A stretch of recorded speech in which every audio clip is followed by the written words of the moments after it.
ফ্যাসিবাদ বিরোধী আন্দোলনের অন্যতম পুরোধা জনাব রুহুল কবির রিজভী আহমেদ, বিএনপির সিনিয়র যুগ্ম মহাসচিব, উপস্থিত আছেন আরটিভির এমডি বাবলু সাহেব, গণ অধিকার পরিষদের সভাপতি নুরুল হক নুরু সহ রাজনীতিবিদ, শিক্ষক, সাংবাদিক, পেশাজীবী ভাই এবং বোনেরা, আসসালামু আলাইকুম। আসলে এই ডকুমেন্টারি দেখতে দেখতে একটা নস্টালজিয়ায় চলে যাচ্ছিলাম, যে সেই দীর্ঘদিনের আন্দোলন সংগ্রামের ছবিগুলো দেখছিলাম।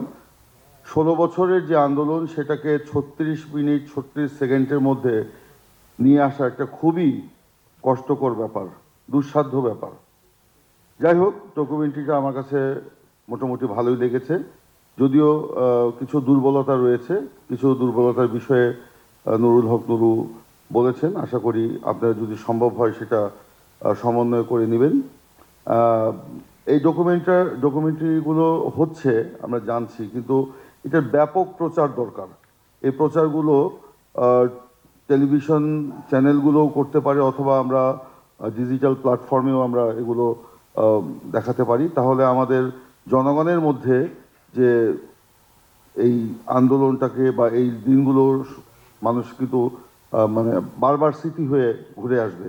বিশেষ করে আমি মনে করি এটা আরটিভি করতে পারে, যে রোড টু জুলাই, 16 বছরের একটা আন্দোলনের উপরে একটা পূর্ণাঙ্গ ডকুমেন্টারি যদি হয়, সেটা কোনো 36 মিনিট না, যদি প্রয়োজন হয় 1 ঘন্টা, সেটাও একটা হতে পারে।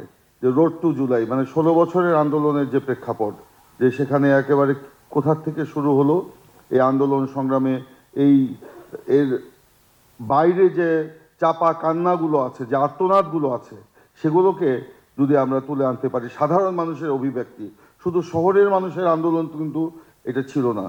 গ্রাম গঞ্জ মফস্বলের সাধারণ খেটে খাওয়া মানুষের, তাদের যে একটা অনুভূতি, সেগুলো যদি তুলে আনতে পারেন, আমার মনে হয় সেগুলো তাহলে আরও ভালোভাবে মানে আমাদের সমাজে আমরা সেটা প্রচার করতে পারবো।